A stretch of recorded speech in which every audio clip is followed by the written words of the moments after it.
नमस्कार दोस्तों, स्वागत है आप सभी का पाथ फाइंडर पर। एक और डेवलपमेंट सामने आ रही है दोस्तों अफगानिस्तान में से, जहां पर तालिबान ने कई सारे लोगों को जो है अगवा कर लिया है, अबडक्ट कर लिया है फ्रॉम दी काबुल एयरपोर्ट। यहां पर माना जा रहा है कि कम से कम 150 से ज़्यादा लोग हैं जिनको कि यहां पे अबडक्ट किया गया है। और the worrisome thing for India इसकी इसमें से जो मैक्सिमम लोग हैं वो असल में इंडियंस ही हैं जिनको कि अबडक्ट किया गया है। बात करेंगे क्या यहाँ पे डेवलपमेंट हुई है, ऑल्सो डिस्कस करेंगे कि यहाँ पर साथ ही में इंडियंस का स्टेटस राइट नाउ अफगानिस्तान में क्या है, गवर्नमेंट क्या क्या स्टेप्स ले रही है in order to evacuate the Indians from the war torn country of Afghanistan. चलिए स्टार्ट करते हैं दोस्तों मेरे साथ। मेरा नाम है अनिरुद्ध। इस लेक्चर की पीडीएफ को आप लोग डाउनलोड कर सकते हैं इस पर्टिकुलर टेलीग्राम चैनल के माध्यम से।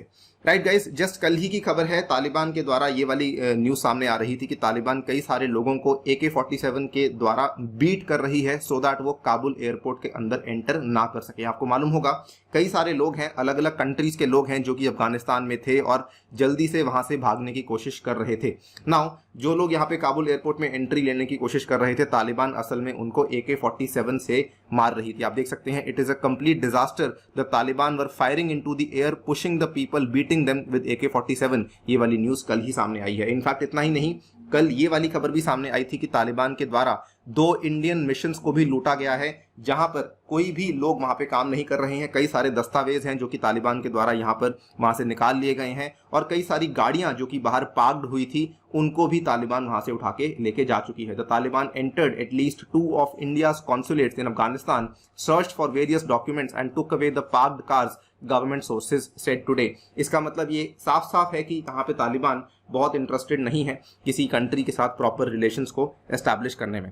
नाउ जो लेटेस्ट डेवलपमेंट सामने आ रही है, जस्ट आधा घंटा पहले की ही बात है, अगस्त 21 1 बजे आपके सामने है दोस्तों। 150 Indians picked up by Taliban in Kabul, not in danger बताया जा रहा है, बट ऑब्वियसली वरीसम तो है ही, बिकॉज एक बार अगर उनको उठा लिया गया है तो उनकी इवैक्यूएशन का जो पूरा का पूरा प्रोसेस है वो कहीं ना कहीं डिले हो सकता है। क्या चीजें सामने आ रही हैं, लगभग 150 इंडियंस हैं जो कि काबुल एयरपोर्ट के गेट्स पे पहुंचे हुए थे, जिनको कि तालिबान के द्वारा उठा लिया गया है। वहीं दूसरी तरफ जो इंडियन गवर्नमेंट है उनके साथ जो है बैक चैनल टॉक्स करने की बातचीत चला रही है, कोशिश कर रही है, लेकिन अभी तक कोई प्रॉपर कम्युनिकेशन चैनल एस्टैब्लिश नहीं हुआ है। कई सारी बातचीत चल रही है सो दैट जितने भी इंडियन सिटीजन हैं उनको यहाँ पे सिक्योर किया जाए और वापस भारत लाया जाए।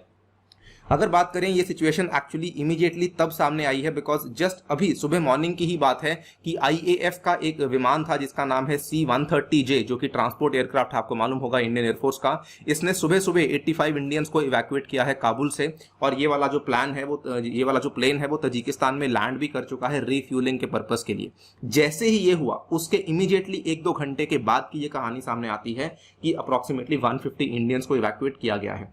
नाउ इवन दो डेंजर में नहीं है, लेकिन सिग्नल क्या जाता है, मैसेज क्या जाता है इस चीज का, आई थिंक वो काफी क्लियर है दोस्तों। एक और विमान है जो कि स्टैंड बाय पे फिलहाल चल रहा है, जिसको अभी तक क्लियरेंस नहीं मिली है। एक सेकंड एयरक्राफ्ट है जो कि C-17 है, जो कि अभी तक स्टैंड बाय पर है इवैक्यूएशन के लिए। उसको ऑर्डर यहाँ पे क्लियरेंस नहीं दी गई है from the MEA and the ministry of defence. इसके अलावा अगर बात करें टोटल जो स्टेटस है इंडियंस के लिए, ऐसा माना जा रहा है कि अभी तक इंडिया ने लगभग 1000 से भी ज्यादा सिटीजन्स को इवैक्यूएट कर लिया है, लेकिन अभी भी कई सारे सिटीजन्स ऐसे हैं जो कि अफगानिस्तान में अलग अलग शहरों में रह रहे हैं।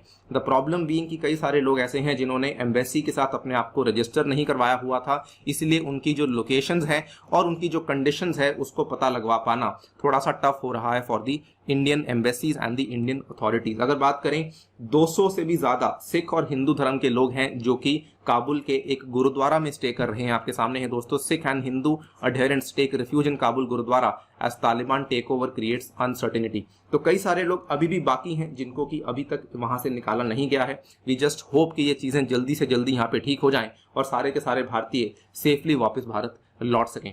यहाँ पर MEA ने भी ये स्टेटमेंट दिया है कि वो सिचुएशन को काफी क्लोजली मॉनिटर कर रहे हैं। Government of India has been closely monitoring all the developments in Afghanistan. We have been issuing the periodic advisories for the safety and security of Indian nationals in the country, including calling for their immediate return to India.